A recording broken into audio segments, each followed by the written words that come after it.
जय जगन्नाथ पिलाने मुझे आसली तुम कौन पार्ट 3 है कार ना सप्तम श्रेणी 3 नंबर अध्याय पढ़ते जो मैंने भी सब देखी कौन पढ़ा पार्ट 3 पढ़ा है फास्ट कौन पार्ट 3 आम कौन सार दे पार्ट 2 रे सब सार दे बर्तमान कौन पढ़ा ना जलवायु और विपर्य विषय पढ़ा है जलवायु पे कौन जलवायु कहले कौन कहीदे भारत में अनुभूति विविधता पूर्ण पाणीपागर चरम परिस्थिति जनित बात्या बन्या भूस कौन है भूस्खलन और अन्य जलवायु जनित विपर्य घटी थाए ए सब विपर्य जनजीवन को प्रभावित करने संगे संगे कृषिहीन संरचना जनित क्षति और स्थानीय अर्थनीति अवस्थित को करते पिला माने जलवायु परि ओ कोन कहछि विपर्य अर्थात से कोन कहछि ना पिला माने जते बेले कोन होय ना बात्या होय थाए बात्या फल कोन होय बहुत गुडे धन जीवन लॉस हुए केते लोग कृषक मानकर कोन होय सब चाष करथि सब कोन सब चाष सब कोन होय सब कौन है चाष सब खराब हो जाए जमी सब कौन सब खराब हो जाए कौन कही ना ये सब कौन हो जलवायु विपर्य पे बुझी पार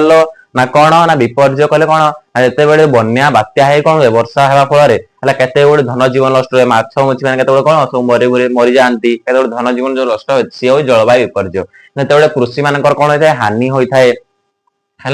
कृषि मान कौन होता है हानि होता है कृषि मान खराब कम होता है कृषि मान सब चाष कर सब कौन फसल नष्ट हो जाए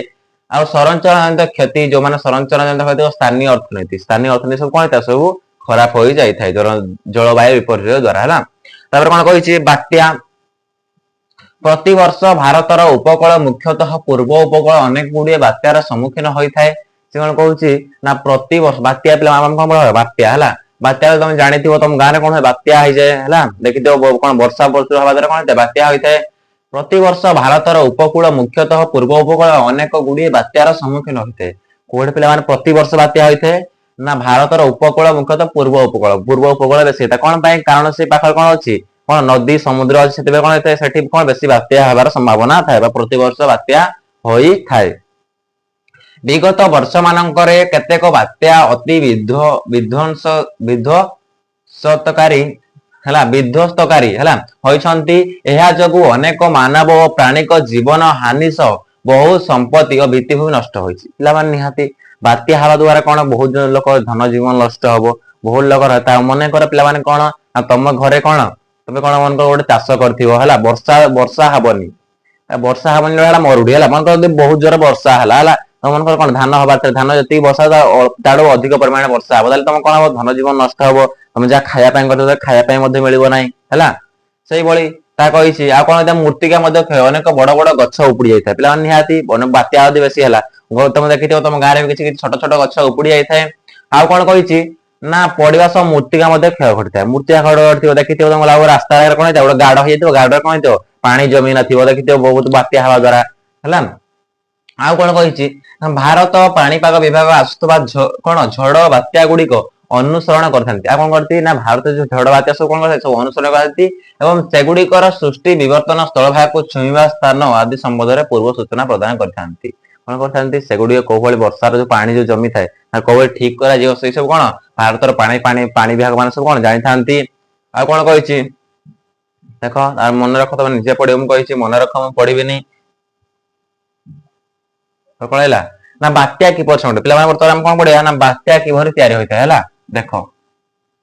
ना बात्या किपर संगठित होता है बात्या कौ भाई पे तैयारी होता है बात्या क्या स्पष्ट तैयारी होता है कौ भाई तैयारी होता है किपर तैयारी होता है पढ़ा आम पूर्वर आलोचना करुले केतेक स्वतंत्र परिस्थिति रे समुद्र निकटवर्ती अंचल यार पार्श्ववर्ती अंचल अपेक्षा वायुर चाप कम जो एठारे कम लघुचाप क्षेत्र सृष्टि होता है कौन कही मुझे पे कारण समुद्र कूल जो मैंने अच्छा बेसी लघुचाप हबार संभावना थाए कारण भुवनेश्वर जो लघुचाप होता कौन पाई ना समुद्र कौन समुद्र पानी सब कौन आता भारी भुवनेश्वर सब कौन टाउन को सब पलि आसला पानी है लघुचाप हबार कौन बेसी संभावना अच्छी ना समुद्र कूल पे समुद्र कूल जो मैंने भी रही बास करेंगे से विपद पे जो वर्षा दिन कौन टे विपद वर्षा हवा फल कौन हम ना समुद्र कौन पानी सब आसीज से कौन लघुचाप हबार संभावना थाए से कहूँ समुद्र कौन चतुर्पार्श्व वायु यही लघुचाप अंचल को आकर्षित हो आसे समुद्र ऊपर दे आसुवा वायु जलीय बाष्प ग्रहण कर वृष्टि करे कह समुद्र ऊपर था जो जलीय बाष्प मुझे पे खरा हवा द्वारा कौन हुए ना समुद्र जो जलीय बाष्प सब कौन हुए कौन वर्षा कौन जलीय बाष्प हो कौन से आकाश को जाए आकाश बादल खंड कौन वृष्टिपात होता है कही ना समुद्र ऊपर दे आसुवा वायु जलीय बाष्प हबो ता द्वारा कोन हबो ना बहुत वृष्टि करे वृष्टि माने कोन पिला माने वर्षा करे वर्षा होइता हैला आ कोन कहिछि ना जते बेले लघुचाप तीव्र हुए जते बेले लघुचाप स्पीड रे हुए हैला तबे लघुचाप तीव्र हुए ताहा अवपात रे कोन कहि ताहा अवपात रे परिणत होइता जते बेले बहुत स्पीड हबो कोन हबो लघुचाप हबो तबे कोन अवपात माने बहुत जोरे वर्षा हबो केते बेले धन जीवन नष्ट हबो ओ एहार प्रभाव रे प्रबल बेगरे पवन सह प्रचुर वृष्टिपात होइता से कोन कहछि एहार प्रभाव द्वारा कोन होइता है प्रबल बेगरे पवन सह प्रचुर वृष्टिपात होइता जानिथिबो वृष्टिपात लघुचाप जते हुए कोन लघुचाप जते हुए कोन बहुत जोर पवन आसीबो गछ केते गछ लता केते भांगी जीवो हला केते लोककर गाड़ी मोटर सब भांगी जाय लघुचाप होइना एहा बात्या सृष्टि रे सहायक होइता कोन ए लघुचापडा कोन होइता बात्या करिवार तयारी होइता सृष्टि रे सहाय्य करथाय मने रख सबु बात्या कोबर तयारी हुए ना ए लघुचाप द्वारा ही तयारी होइता अवताप बा बात्यार केन्द्र आड़ प्रभावित वायु घूरी घूरी ऊपर को उड़ी थाए कौन होता है देखिथिबो बात्या हवा फल देखिथिबो समुद्र कौन देखिथिबो गोटे मु केबे देखिनथिबो आंठी आगरे किंतु फिल्म रे देखिथिबो कौन होता है घूरी घूरी घूरी घूरी घूरी घूरी गोटे छोट रुइन गोटे मोटा कोन आकार होइरी ओबे कोन दे घूरी घूरी घूरी घूरी जाउता है हला एथिरे थिबा जळे बाष्प घनीभूत होई मेघ सुते एही भीतर जो जळे बाष्प थाए से कोन घनीभूत होई कोन मेघ मध्य तयारी करी थाए एहार केन्द्रांश को वार्तावर चक्षु बोली कहे थे एहार केन्द्रांश को मा केन्द्र माने कोन पिला माने कोन कहली तुमको मने कर पिला माने कोन कहली ना गोटे कोन थियो से देखो हैला देखा जाउ नथियो समस्त हो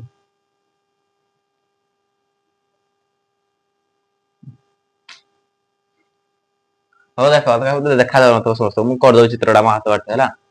जते बेले जो वर्षा होय कोन होय ना एई बेले कोन होतो इन निक जाउतो इन कोन होतो वर्षाडा एई बेले तो कोन होतो इन निक रे असतो हैला वर्षा इन घुरी घुरी घुरी घुरी घुरी घुरी घुरी घुरी घुरी घुरी होता है हैला एई बेले जो घुरी घुरी होता है से जो ता केंद्रांश बा ता मझी जोड जो घुरी घुरी घुरी घुरी एई जो केंद्रांश ये जो कोन ता मझीडा एई हो जो कोन ता केंद्र एई जो मझी रे हो जो कोन ए जो केंद्रांश हो आ कोन को जाय रे पिला माने आ से कोन को जाय ना को कोन चक्षु बोली को जाय थे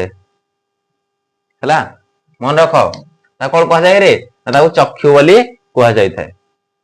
हौ तापर देखो यार कथा सब वार्ता बहर चक्षु बोली को जाय थे तापर आ कोन कहिछि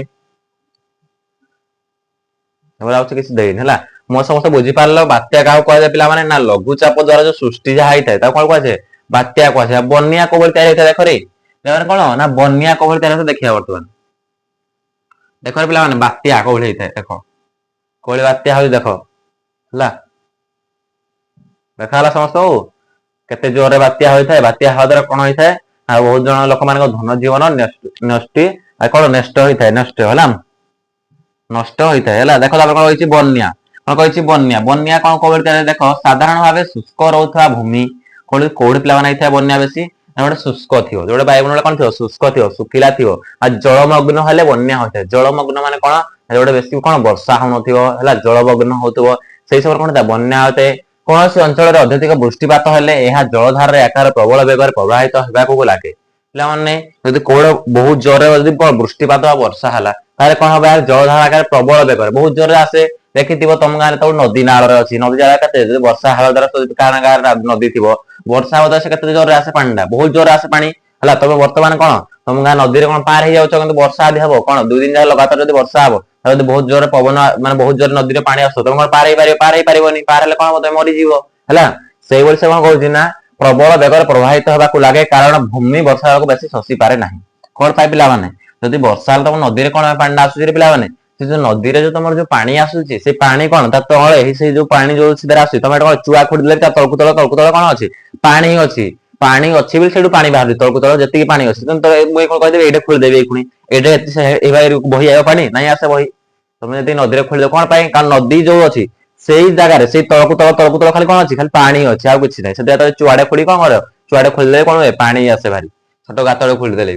तुम तुम घर छुट्टा गात खोल खेल तो कौन बेस पानी आए ना आसे कौन पे आसुनी ना से तले तले कौन अच्छी ना बहुत जोर बहुत बेसी पानी अच्छी है फल बन्या परिस्थिति कौन कह प्रवाहित जलधारा नदी और हृदय मिसे और क्रमे एगुड़ी को उछुली पड़ती कि बंध भांगीचे जानी बहुत जोर वर्षा है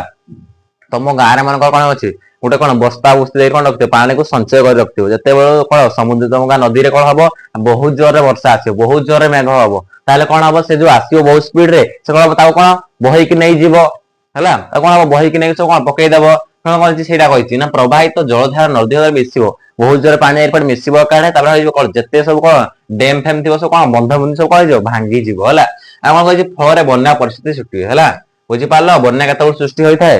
ଯେତେବେଳେ ବହୁତ ଜୋରରେ ବର୍ଷା ହବ। ବର୍ଷା ହବା ଦ୍ୱାରା ବହୁତ ଜୋର ହ୍ରଦରେ ବହୁତ ଜୋର ପାଣି ହେଇଯିବ। ସେ ପାଣି କଣ ହେଇଯିବ ସବୁ ଭାଙ୍ଗି ଭୁଙ୍ଗା ଆସିବ ଭାରି ଏଠୁ କଣ ହବ ଗୋଟେ ଡ୍ୟାମ ଟାକୁ ସବୁ ମିଶିବେ ଏକାଠି ଗୋଟେ ଡ୍ୟାମ ଟାକୁ ଭାଙ୍ଗିଦେବେ। ଭାଙ୍ଗିଦେବା ଫଳରେ କଣ ହବ ତମର କଣ ବନ୍ୟା ସୃଷ୍ଟି ହବ ହେଲା। ଉତ୍ତରପ୍ରଦେଶ ବା ବିହାର କେରଳ ଆନ୍ଧ୍ରପ୍ରଦେଶ ଓ ଆସାମ ଆଦି ରାଜ୍ୟ ଗୁଡିକ ବିଶେଷ ଭାବେ ବନ୍ୟା ପ୍ରବଣ କୋଉଟେ ବେଶୀ ବନ୍ୟା ହୋଇଥାଏ ପିଲାମାନେ ନା ଉତ୍ତରପ୍ରଦେଶ ବିହାର କେରଳ ଆନ୍ଧ୍ରପ୍ରଦେଶ ଏଇଟା ଆସାମ ଆଦି ଏଇଟାରେ କଣ ବହୁତ ଜୋରରେ ବନ୍ୟା ହେବାର ସମ୍ଭାବନା ଅଛି ବା ହଉଛି ହେଲା। ଦେଖିଥିବା ପିଲାମାନେ ଆଉ କେତିକି ପେଜ ଅଛି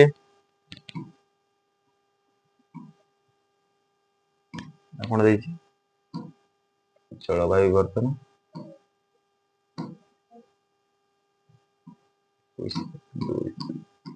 ହଉ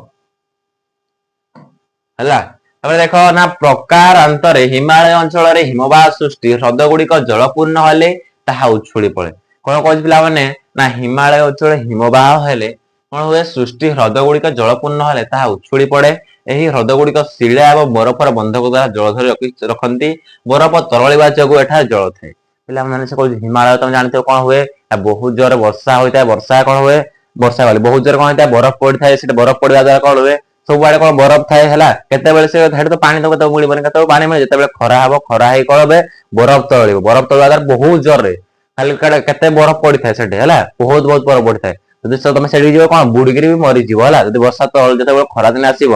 ବରଫ ତରଳିବ ଯଦି ହେଠିକି ଯୋଉ ମାନେ ବି ଯିବ ସେଠି କଣ ହେଇଯିବ ମରିବାର ଆଶା ବି ଅଛି ହେଲା। ବହୁତ ଜୋରରେ ବନ୍ୟା ହେବା ସହିତ ସମ୍ଭାବନା ମଧ୍ୟ ସେଇଟା ଅଛି କଣ ପାଇଁ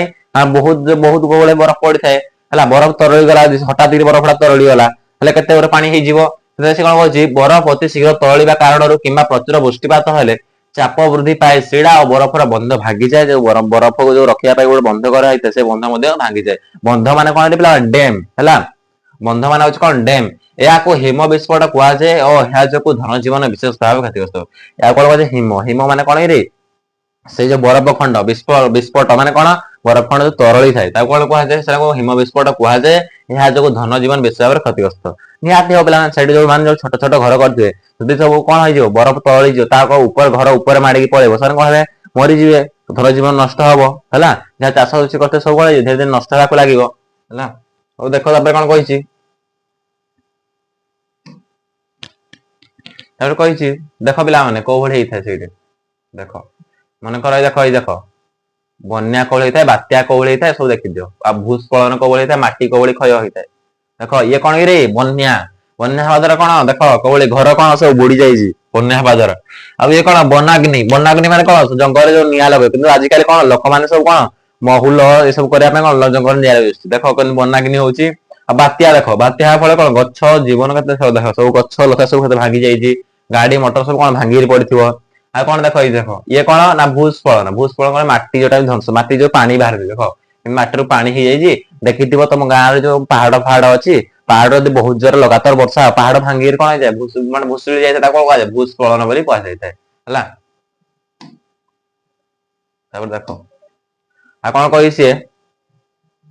ନା ପ୍ରବଳ ବୃଷ୍ଟିପାତ ହେଲେ ଅଧିକାଂଶ ସହରରେ ବନ୍ୟା ଅନୁଭୂତ ହୋଇଥାଏ। କଣ କହୁଛି ପ୍ରବଳ ଯଦି ବୃଷ୍ଟିପାତ ପିଲାମାନେ ପ୍ରବଳ ଯଦି ବର୍ଷା ହବ ତାହା ଦ୍ୱାରା କଣ ହେଇଥାଏ ବନ୍ୟା ଅନୁଭୂତ ହୋଇଥାଏ ମୁଁ ବାରମ୍ବାର କହୁଛି ପ୍ରବଳ ବୃଷ୍ଟିପାତ ବା ପ୍ରବଳ ବର୍ଷା ହବା ଦ୍ୱାରା ଅଧିକାଂଶ ସହରରେ ବନ୍ୟା ଅନୁଭୂତ ହୋଇଥାଏ। କେତେକ କ୍ଷେତ୍ରରେ ସହରର ଚାପଗ୍ରସ୍ତ ଜଳ ନିଷ୍କାସନ ବ୍ୟବସ୍ଥା ଏଥିପାଇଁ ଦାୟୀ। କଣ କହୁଛି କେତେକ କ୍ଷେତ୍ରରେ କଣ ହେଇଥାଏ ନା ସହରର କ୍ଷତିଗ୍ରସ୍ତ ସହରର ବହୁତ କ୍ଷତି ହୋଇଥାଏ। ବର୍ତ୍ତମାନ ଯୋଉ ଏବେ ନାହିଁ 2018-2017 କଣ ହେଇଥିଲା ନା କଣ ଭୁବନେଶ୍ୱରରେ ଯୋଉ ହେଇଥିଲା କଣ ବନ୍ୟା ହୋଇଥିଲା କେତେ ଲୋକ କେତେ ଧନ ଜୀବନ କେତେ ଗାଡି ମଟର କେତେ ସବୁ କଣ ହେଇଥିଲେ କେତେ ଲୋକ କଣ କେତେ ଧନ ଜୀବନ ସବୁ ନଷ୍ଟ ହୋଇଥିଲା। ତାପରେ କହିଛି କେତେକ କ୍ଷେତ୍ରରେ ସହରର ଚାପଗ୍ରସ୍ତ ଜଳ ନିଷ୍କାସନ ବ୍ୟବସ୍ଥା ଏଥିପାଇଁ ଦାୟୀ। କଣ କହୁଛି କେତେବେଳେ ସହର ଚାପଗ୍ରସ୍ତ ମାନେ କଣ ହୁଏ ପିଲାମାନେ ନା କିଛି ଅଞ୍ଚଳରେ କଣ ଆଜିକାଲି ସବୁ ଜଙ୍ଗଲ ନଷ୍ଟ ଜଙ୍ଗଲ ନଷ୍ଟ କରିବା ଦ୍ୱାରା କଣ ଟେମ୍ପରେଚର ବଢି ଯାଉଛି ଖରାର ମାତ୍ରା ବେଶୀ ବଢିଯାଉଛି ଜଙ୍ଗଲ ନଥିବା ଦ୍ୱାରା ଥଣ୍ଡା ଟିକେ ବି ଲାଗୁନାହିଁ ଖରାର ମାତ୍ରା ବଢୁଛି କଣ ହଉଛି ବହୁତ ଜୋର ବର୍ଷା ବର୍ଷୁଛି ହେଲା। ଆଉ କଣ କହୁଛି ଜଳ ନିଷ୍କାସନ ବ୍ୟବସ୍ଥା ଏଥିପାଇଁ ଦାୟୀ ଜଳକୁ ସବୁ କଣ ନିଷ୍କାସନ କରୁନାହାନ୍ତି ଅନ୍ୟ କେତେକ କ୍ଷେତ୍ରରେ ଜଳବାହୀ ନାଳ ଉପରେ ଅବ୍ୟବସ୍ଥା ନିର୍ମାଣ ଜନିତ ବାଧା ଯୋଗୁଁ ପାଣି ଜମି ବନ୍ୟା ପରିସ୍ଥିତି ସୃଷ୍ଟି ହୋଇଥାଏ। ଏହା ବ୍ୟତୀତ ସହରର ଅଧିକାଂଶ ଭୂମି କଂକ୍ରିଟ ବା ପିଚୁରେ ତିଆରି ହୋଇଥିବାରୁ ତାହା ଜଳ ଶୋଷି ପାରେ ନାହିଁ। କଣ ହଉଛି ମନେକର ତମ ଗାଁ ରାସ୍ତାରେ କୋଉ ରାସ୍ତାରେ କଣ ହେଇନଥାଏ କାରଣ ପାଣି ଟା ତା ଉପରେ ଯାଉଥାଏ ଭାରି ହେଲା ସେଥିପାଇଁ ବେଶୀ ବନ୍ୟା ହୋଇଥାଏ ମନେକର ଯଦି ତମର ଗାଁରେ କଣ ତମର ପିଚୁ ରାସ୍ତା ହେଇନଥାନ୍ତା ତାପରେ କଣ ପାଣିଟା କଣ ମାଟିଟା ଶୋଷି ନେଇ ପାରିଥାନ୍ତା। ତମ ଗାଁରେ କଣ ପିଚୁ ହେଇଯାଇଛି, ଏନ୍ଏଚ ହେଇଯାଇଛି, ଯଦି ତ ବନ୍ୟା ହବାର ସମ୍ଭାବନା ହେଲା, ଯଦି ବନ୍ୟା ହେଲା ତାହେଲେ କଣ ହବ, ପାଣିଟା ଯିବନି, ତା ଉପରେ ଉପରେ କଣ ହବ, ଖାଲି ତା ଉପରେ କଣ ଭାସେଇବ, ଯୋଉମାନେ ଯାହା ବି ଥିବ ସବୁ ଧନ ଜୀବନ ନଷ୍ଟ ହବ ଧୀରେ ଧୀରେ। ତାହା କହିଛି ହେଲା। କଥା କଣ ଭୂସ୍ଖଳନ ହେଲା। ଭୂସ୍ଖଳନ ମାନେ ମୁଁ କହିଦେଇଛି। ଦେଖ ସେ କଣ କହିଛି, ପ୍ରବଳ ବର୍ଷା କିମ୍ବା ଭୂମିକମ୍ପ। ଭୂମିକମ୍ପ ମାନେ କଣ କି, ମାଟି ଥରିବ ହେଲା। ମାଟି ଯେତେବେଳେ ଥରିବାକୁ ଲାଗିବ ତାକୁ କଣ ସେଇ ସମୟ କଣ ଭୂମିକମ୍ପ ହେଇଥାଏ ହେଲା। ପ୍ରବଳ ବର୍ଷା କିମ୍ବା ଭୂମିକମ୍ପ କିମ୍ବା ଅଗ୍ନି ଉଦ୍ଗିରଣ ଜନିତ। ଅଗ୍ନି ଉଦ୍ଗିରଣ ମାନେ ଜାଣିଥିବ ହେଲା, କାରଣ ଯୋଗୁ ଶିଳା ମୃତ୍ତିକା ତଥା ଅସଗଲନ ଶିଳା ସମୂହ ହଠାତ୍ ଉପର ତଳକୁ ଖସିବାକୁ ଭୂସ୍ଖଳନ କୁହାଯାଏ। କଣ ଯେତେବେଳେ ପ୍ରବଳ ବର୍ଷା ହବ, ଭୂମିକମ୍ପ ହବ, ଅଗ୍ନି ଉଦ୍ଗିରଣ ନିଆଁ ବାହାରିବ, କାରଣ ଯୋଗୁ ଶିଳାରୁ କଣ ପଥର ଦେଖିଥିବ, ପଥର କେମିତି ଭାଙ୍ଗିଯିବ ହେଲା। ମୃତ୍ତିକା ତଥା ଅସଗଲନ ଶିଳା ସମୂହ ହଠାତ୍ ଉପର ତଳକୁ ଖସିବାକୁ ଲାଗିବ। ମୁଁ କହିଦେଇଛି ନା ପାହାଡ ଉପରେ ବହୁତ ଗୁଡେ ପଥର ଖଣ୍ଡ ଥିଲା, କଣ ହବ ନା ଏଇ ଭୂସ୍ଖଳନ ଦ୍ୱାରା କଣ ହବ, ସେ ଯଦି ତଳକୁ ଖସି ଆସିଲା ସେଇଟା କଣ କୁହାଯାଏ, ଭୂସ୍ଖଳନ କୁହାଯାଏ। ଜାଣିଥିବ କିଛି କିଛି ମାତ୍ରା କୁଆଡେ ହେଇଥାଏ, ଆମ ଆଡେ ତ ହେଇନଥିଲା ହେଲା। ହିମାଚଳ ପ୍ରଦେଶ ସେ କହିଛି କୋଉଟେ କୋଉଟେ ହୁଏ। ହିମାଚଳ ପ୍ରଦେଶ ବା ଉତ୍ତରାଖଣ୍ଡ ବା ସିକିମ ଏବଂ ଅରୁଣାଚଳ ପ୍ରଦେଶ ତଥା ପଶ୍ଚିମ ଘାଟ ଓ ଅନ୍ୟାନ୍ୟ ପାହାଡିଆ ଅଞ୍ଚଳରେ ସାଧାରଣ ଭାବେ ଭୂସ୍ଖଳନ କୋଉଠି ପିଲାମାନେ ହୋଇଥାଏ, ବେଶୀ ହେଇଥାଏ ହିମାଚଳ ପ୍ରଦେଶ କିମ୍ବା କଣ ଉତ୍ତରାଖଣ୍ଡ, ସିକିମ, ଅରୁଣାଚଳ ପ୍ରଦେଶ, ପଶ୍ଚିମ ଘାଟ, ପାହାଡିଆ ଅଞ୍ଚଳ ଏ ସବୁ କଣ ହେଇଥାଏ, ଭୂସ୍ଖଳନ ଘଟିଥାଏ। ଆମ ଆଡେ ସାଧାରଣତଃ ଘଟେ, ଆମ ଓଡିଶାରେ ଏତେ ଘଟି ନଥାଏ ହେଲା। ମୁଖ୍ୟତଃ ମୌସୁମୀ ପ୍ରବାହ ସମୟରେ ହିଁ ଏହି ଘଟଣା ମାନ ଘଟିଥାଏ। କଣ ହଉଛି, ମୁଖ୍ୟତଃ କଣ ହଉଛି, ମୌସୁମୀ ପ୍ରବାହରେ ଏଇ ଘଟଣା ମାନ ଘଟିଥାଏ। ମୌସୁମୀ ପ୍ରବାହ ମାନେ କଣ ପିଲାମାନେ, ଥଣ୍ଡା ଥଣ୍ଡା ପବନ ଯେତେବେଳେ ବହିବାକୁ ଲାଗିଥାଏ, ମୌସୁମୀ ବାୟୁ ଯେତେବେଳେ ଆସିଥାଏ ହେଲା। ବିଭିନ୍ନ ମାନବୀୟ କାର୍ଯ୍ୟକଳାପ ଯୋଗୁଁ ଏସବୁ ଅଞ୍ଚଳରେ ଭୂସ୍ଖଳନ ହେବାର ସମ୍ଭାବନା ବୃଦ୍ଧି ପାଇଛି। ମାନବୀୟ ମାନେ କଣ ପିଲାମାନେ ଦେଖିଥିବ, ଆଜିକାଲି କଣ ହଉଛି, ପାହାଡ କାଟି ଦଉଛନ୍ତି, ପାହାଡ କାଟିକି କଣ କରୁଛନ୍ତି, ଘର ବାଡି ସବୁ କରୁଛନ୍ତି। ପାହାଡ ଖୋଳିବା ଦ୍ୱାରା କଣ ହୁଏ, ମନେକର ଇଏ କଣ ହେଇଯାଉଛି, ଗୋଟେ ପାହାଡ ହେଇଯାଉଛି ହେଲା। ଦେଖ ଇଏ ମନେକର ଗୋଟେ ପାହାଡ ହେଲା, ମନେକର ପାହାଡ ଆମେ କଣ କଲେ, ଏଠୁ ମାଟି ପଥର କାଟିକି ଆମେ ଖାଇଦେଲେ ହେଲା। ମାନେ ଏତିକି ଜାଗାରେ କଣ କଲେ, ଆମେ ଘର ବାଡି କଲେ ହେଲା। ତାପରେ ଆଉ ଜଣେ ଆସିବ ପୁଣି ଏତିକି କରିବ, ଆଉ ଜଣେ ପୁଣି ଆସିବ ଏତିକି କରିବ, ଆଉ ଏତିକି ଜାଗା ରହିଲା। ଏତିକି ଜାଗା ରହିଲା ପିଲାମାନେ, ସେ ଭାଙ୍ଗିବାର ନିହାତି ସମ୍ଭାବନା ହବ କି ନାହିଁ। ସବୁ ତିନି ତା ତଳଟାକୁ ଭାଙ୍ଗିକି ଯଦି ତମେ ଏଇଭଳି କରିଦବ, ତାହେଲେ ସେ କଣ ହବ, ଧୀରେ ଧୀରେ କଣ ଆଉ ଟିକେ ଜାଗା ଅଛି, ଟିକେ ଜାଗାରେ କଣ ଗୋଟେ ବଡ ପାହାଡ ସହିପାରିବ, ସହିପାରିବନି। ସେ ଧ୍ୱଂସ ହବ, ଯେତେବେଳେ କଣ ଭାଙ୍ଗିବାକୁ ଲାଗିବ, ସେ ସବୁ କଣ, ସେ ସବୁ ହଉଛି ଭୂସ୍ଖଳନ। ଦେଖ ସେ କହିଛି ନା ଗୃହ ନିର୍ମାଣ ଯୋଗୁ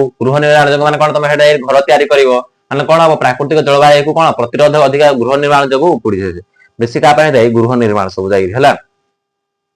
ତାପରେ କଣ ପଢିବା, ବନାଗ୍ନି ହେଲା। କଣ ପଢିବା, ବନାଗ୍ନି। ବନାଗ୍ନି ମାନେ ମୁଁ କଣ କହିଦେଇଛି ନା, ବଣ ଜଙ୍ଗଲରେ ଅଣାୟତ ଭାବେ ଜୋରରେ ବ୍ୟାପୁଥିବା ନିଆଁକୁ ବନାଗ୍ନି କୁହାଯାଏ। କଣ କହୁଛି, ବଣ ଜଙ୍ଗଲରେ କଣ ହେଇଥାଏ ନା,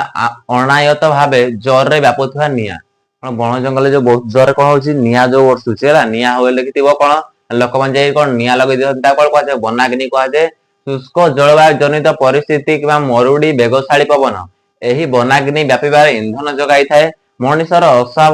ଅସାବଧାନତା ଏହାର ଅନ୍ୟ ଏକ ପ୍ରମୁଖ କାରଣ। ସେ କଣ କହୁଛି, ମଣିଷର ଅସାବଧାନତା ଏହାର ହଉଛି କଣ ମୁଖ୍ୟ କାରଣ। କଣ ପାଇଁ, ଏଇ ଯୋଉ ମରୁଡି, ଏଇ ଯୋଉ କଣ ହେଇଥାଏ, ଆଉ ଶୁଷ୍କ ଜଳବାୟୁ ଜନିତ ପରିସ୍ଥିତି ଏସବୁ କାହା ପାଇଁ ହେଇଥାଏ, ମଣିଷ ଏଥିପାଇଁ ବହୁତ ବଡ ଦାୟୀ। ଦେଖିଥିବ ତ ମାନେ କଣ, ଲୋକମାନେ କଣ ଜଙ୍ଗଲରେ କଣ ନିଆଁ ଲଗେଇଛନ୍ତି, କଣ ପାଇଁ ନା, ମହୁଲ ଇତ୍ୟାଦି ସବୁ କଣ ଜଙ୍ଗଲରେ ନିଆଁ ଲଗେଇନ୍ତି, ସେଥିପାଇଁ କଣ ହେଇଯାଏ ନା, ଜଙ୍ଗଲ ପୋଡିଯାଏ। ସେଇଟା କଣ କୁହାଯାଏ, ସେଇ ଯୋଉ ଜଙ୍ଗଲ ପୋଡି ଲାଗେ ତାକୁ କଣ କୁହାଯାଏ, ବନାଗ୍ନି ବୋଲି କୁହାଯାଏ। ଅଧିକ ଜଙ୍ଗଲ ତୃଣଭୂମି ବିଶିଷ୍ଟ ରାଜ୍ୟ ଯଥା ଉତ୍ତରାଖଣ୍ଡ, ହିମାଚଳ ପ୍ରଦେଶ, ମଧ୍ୟପ୍ରଦେଶ, ଛତିଶଗଡ଼ ତଥା ପଶ୍ଚିମ ଘାଟ ଭଳି ପାର୍ବତ୍ୟାଞ୍ଚଳ ଗୁଡିକରେ ସାଧାରଣତଃ ବନାଗ୍ନି ଦେଖାଯାଏ। ବିସ୍ତୀର୍ଣ୍ଣ ଅଞ୍ଚଳରେ ଜଙ୍ଗଲ କ୍ଷୟ ସହ ବନାଗ୍ନି ବିଭିନ୍ନ ପ୍ରାଣୀକୁ କ୍ଷତ ପହଞ୍ଚାଇଥାଏ। ନିହାତି ପିଲାମାନେ ତମେ ଯଦି ଜଙ୍ଗଲରେ କଣ ଲଗେଇଦବ, ନିଆଁ ଲଗେଇଦବ, ତାହା ଦ୍ୱାରା କଣ ହବ, ଜଙ୍ଗଲରେ ଯୋଉ ଜୀବଜନ୍ତୁ ମାନେ ଥିବେ ସେମାନେ କଣ ପୋଡିଯିବେ, ଆଉ ସେମାନେ କଣ ମରିଯିବେ। ଧୀରେ ଧୀରେ କଣ ଆମ ସବୁ ଲୋପ ପାଇବାକୁ ଲାଗିବ। ପରିବେଶର ଅବକ୍ଷୟ ଗୋଟେ ବାୟୁର ଗୁଣବତ୍ତା ନଷ୍ଟ ହୁଏ ଓ ସ୍ଥାନୀୟ ଅଧିବାସୀ ମାନେ ବିସ୍ଥାପିତ ହୋଇଥାନ୍ତି। ସ୍ଥାନୀୟ ଅଧିବାସୀ ମାନେ କଣ, ଯାହା ଲୋକମାନେ ଯୋଉ ଯୋଉ ପଶୁ ପକ୍ଷୀ ମାନେ ସେଇ ଜଙ୍ଗଲରେ ରହୁଥିବେ, ସେ ଜଙ୍ଗଲ ଆଉ ରହିପାରିବେନି। ଏହା ଦ୍ୱାରା ସେମାନେ କଣ ହେବେ, ସ୍ଥାନୀୟ ଭାବରେ କଣ ସେଠୁ ପୁଣି ଆଉ ଗୋଟେ ଜାଗାକୁ ଯିବେ ହେଲା। ଫଳତଃ ଏହା ଯୋଗୁ ଉଭୟ ପାରିବେଶିକ ଓ ଆର୍ଥିକ ପ୍ରଭାବ ପଡିଥାଏ। ପିଲାମାନେ ମନେକର ତମେ ଗୋଟେ ଗାଁରେ ଅଛ, ତମ ଗାଁକୁ ଯଦି ବାହାର ଗାଁରୁ ବହୁତ ଗୁଡେ ଲୋକ ଆସିବେ ଭାରି, କଣ ହବ, ନିହାତି କିଛି ଅଭାବ ହବ ହେଲା। ସେଇଭଳି ଯଦି ସେମାନେ ଯଦି ଜଙ୍ଗଲରେ ବହୁତ ଗୁଡେ ପକ୍ଷୀ ପଶୁ ଥିବେ, ସେମାନେ ଯଦି କଣ ହବ, ଜଙ୍ଗଲ ନିଆଁ ଲଗେଇଦବ, ସେମାନେ ଯଦି ପୁଣି ଆଉ ଗୋଟେ ଜଙ୍ଗଲକୁ ଯିବେ, ସେଇ ଜଙ୍ଗଲରେ ପୁଣି ପଶୁ ପକ୍ଷୀ ଥିବେ, ହେଲେ ବହୁତ ଗୁଡେ ପଶୁ ପକ୍ଷୀ ହେବେ ହେଲା। ଏକାବେଳେ ଗୋଟେ ଜାଗାରେ ରହିପାରିବେନି, ସେଥିପାଇଁ ବହୁତ ଦୂର କଣ ମରିଯିବେ ବୋଧେ ପଶୁ ପକ୍ଷୀ ହେଲା। ସେ ତାହା କହିଛି ହେଲା। ବନାଗ୍ନି ମାନେ କଣ ବୁଝିପାରିଲ ସମସ୍ତେ ହେଲା। ତାପରେ ଦେଖ ସେ କଣ କହିଛି, 20 ନମ୍ବର ଜଳବାୟୁ ପରିବର୍ତ୍ତନ। କଣ କହିଛି ନା, ଜଳବାୟୁ ପରିବର୍ତ୍ତନ। ଦେଖ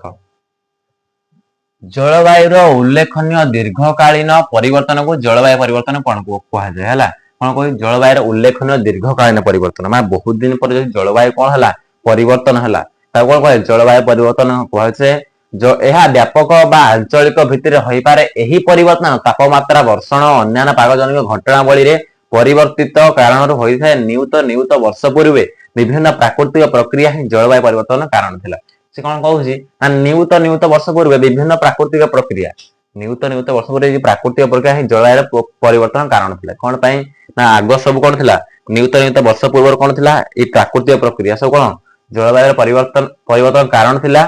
आ कौन उन्नत शताब्दी पर मुख्यतः मानवीय कार्यकलाप जलवायु परिवर्तन नियंत्रण करके रखुची कौन कहूची ए जलवायु को सब किए नियंत्रण कर रखुची मानव समाज सब जलवायु को सब नियंत्रण करके रखुची नले आग काले कौन होता बहुत जोरे आ काले लघुचाप भी होतला कौन लघुचाप होतला हला आ कौन होता भूकंप होता माटी सब कौन थरुतला तो एबे कह सब स्थिर करी किए रखुची ना ए सब लोक माने ही कौन कहूची ना मानवीय कार्यकलाप जो जलवायु परिवर्तन नियंत्रण घटुची विशेषतः जीवाश्म इंधन दहन बन्याक्षय परिवेश क्षतिकारिक शिल्प कारण मुझे कहीदे आजिकल सब कौन शिल्प बनाने अधिक उत्पादन विभिन्न सामग्री अत्यधिक व्यवहार जो उपभोग आदि एथपाई दायी पिला से कौन बहुत जोर दहन दहन कौन बन्याक्षय है तुम कौन हो आजिकल सब पेट्रोलियम मिलवा को लागू ना कि बर्तमान आम इंडिया गोटे पेट्रोलियम खुल दिखाई कि आउ काले कौन था पेट्रोलियम कौन पेट्रोलियम जीवाश्म इंधन बहुत जोर लोक मैंने यूज कले पानी को जब असरती से गोटे कौन असरंत समय बहुत जोर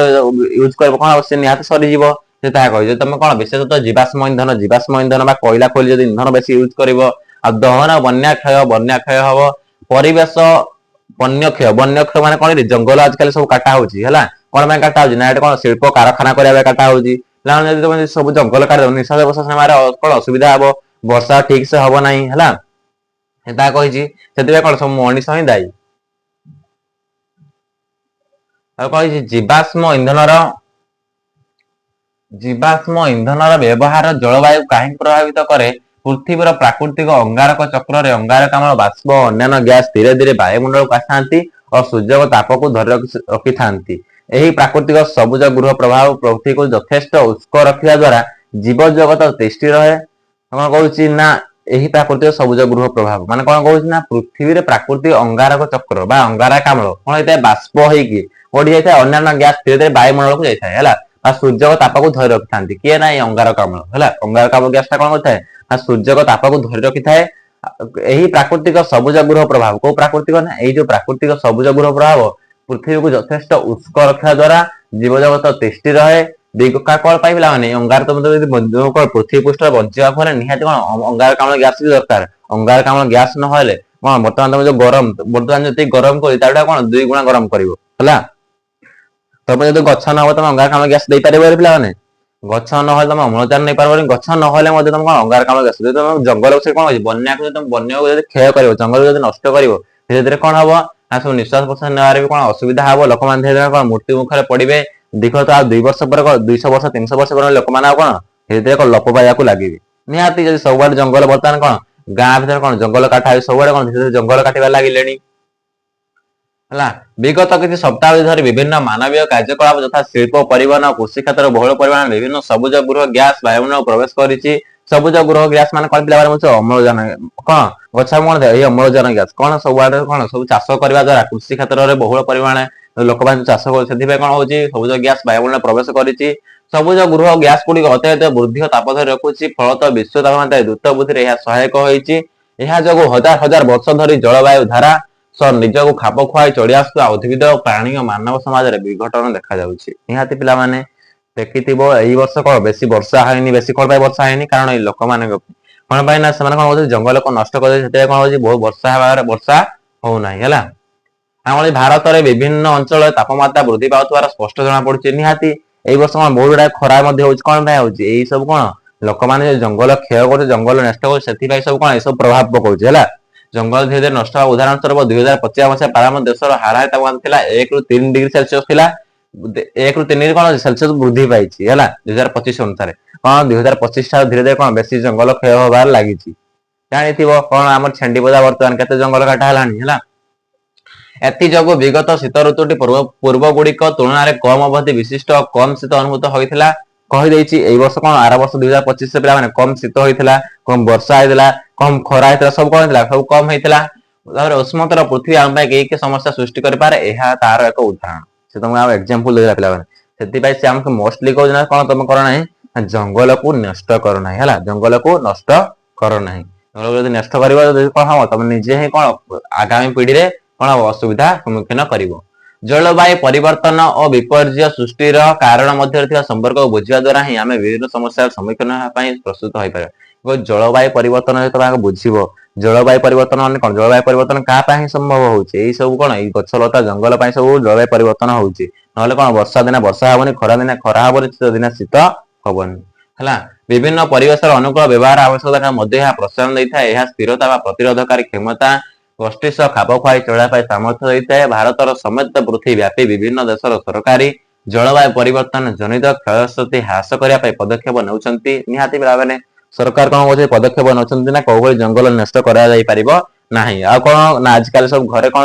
ଘର ପାଇଁ କଣ ଘର କରିବେ ବୋଲି ନୂଆ ଘର ତିଆରି କରିବେ ବୋଲି ଜଙ୍ଗଲରୁ କଣ ଗଛ କାଟି ଆଣି ପକଉଛନ୍ତି ହେଲା। କଣ ପଟା ଦରକାର ପଟା କାଟିକି ଆଣୁଛନ୍ତି ହେଲା। ତାହା ଦ୍ୱାରା କଣ ହଉଛି ନା ସବୁ ନଷ୍ଟ ହଉଛି। ବୃକ୍ଷରୋପଣ ନବୀକରଣ ଯୋଗ୍ୟ ଶକ୍ତି ବୃଦ୍ଧି ତଥା ଧାରଣୀୟ ଜୀବନ ଧାରଣ ବିକାଶ ଆଦି କେତେକ ଉଦାହରଣ। ତେବେ ଏସବୁ ଅଧିକାଂଶ କ୍ଷେତ୍ରରେ ଆର୍ଥିକ ଅଭିବୃଦ୍ଧି ଓ ଅଧିକ ଉପଭୋଗ ଅତି ଇଚ୍ଛାର ବିରୋଧ କରୁଛି। କଣ କହୁଛି ପିଲାମାନେ ତମେ ସିନା ବର୍ତ୍ତମାନ ଗୋଟେ ଭଲ ଘର ଭଲ ସୁନ୍ଦର ଘର ତିଆରି କରିକି ରହିପାରିବ। ସେଇ ଯୋଉ ସୁନ୍ଦର ଘର କରିବା ଦ୍ୱାରା ସେ ଯୋଉ ସୁନ୍ଦର ଯୋଉ କାଠ ଯୋଉ ତମେ ନଷ୍ଟ କଲ ଜଙ୍ଗଲ ତାହା ଦ୍ୱାରା କେତେ ଫଳ ତମେ ହବନି ନବୀକରଣ ଯୋଗ୍ୟ ମାନେ କଣ ତମ ଆଗାମୀ ପିଢି ତମେ ନାଇଁ ତମ ଆଗାମୀ ପିଢି ତମ ଛୁଆ ତା ଛୁଆର ପିଲାମାନେ ସେମାନେ କୋଉ ଭଳି ଦୁଃଖ ସମ୍ମୁଖୀନ କରିବେ କୋଉ ଭଳି ଆଗକୁ କଣ ଦୁଃଖ ସମ୍ମୁଖୀନ କରିବେ ତମେ ତାହା ଜାଣିପାରୁ ନାହଁ। ସେ ତମକୁ ଲାଷ୍ଟ ଏତିକି କହିଦେଲା ଯେ କଣ ସେତେବେଳେ ତମେ କଣ ଜଙ୍ଗଲ ନଷ୍ଟ କର ନାହିଁ। ପିଲାମାନେ ଏଇ ବିଷୟରେ କିଛି ଏତେ ହାର୍ଡ ନଥିଲା ହେଲା। ଖାଲି ଏତିକି ବୁଝିବାକୁ ଦରକାର ନା କୋଉ ଭଳି ଜଙ୍ଗଲ ନଷ୍ଟ ହଉଛି କୋଉ ଭଳି ବନାଗ୍ନି ହଉଛି କୋଉ ଭଳି କଣ ହଉଛି ବାତ୍ୟା ହଉଛି ହେଲା ଭୂମିକମ୍ପ କୋଉ ଭଳି ହଉଛି ଏତିକି ହେଲା। ତମ ବିଷୟ ସରିଗଲା। ତାପରେ ତମେ ଯଦି କହିବ ସାର୍ ନା କୋଶ୍ଚିନ୍ ଆନ୍ସର ଆଣ ସାର୍ କୋଶ୍ଚିନ୍ ଆନ୍ସର କଣ କରିବା ନେକ୍ସଟ ଭିଡିଓ ତମର ଆଣି ପକେଇବା। ହଉ ରହିଲି ଥ୍ୟାଙ୍କ୍ସ ଫର ୱାଚିଂ।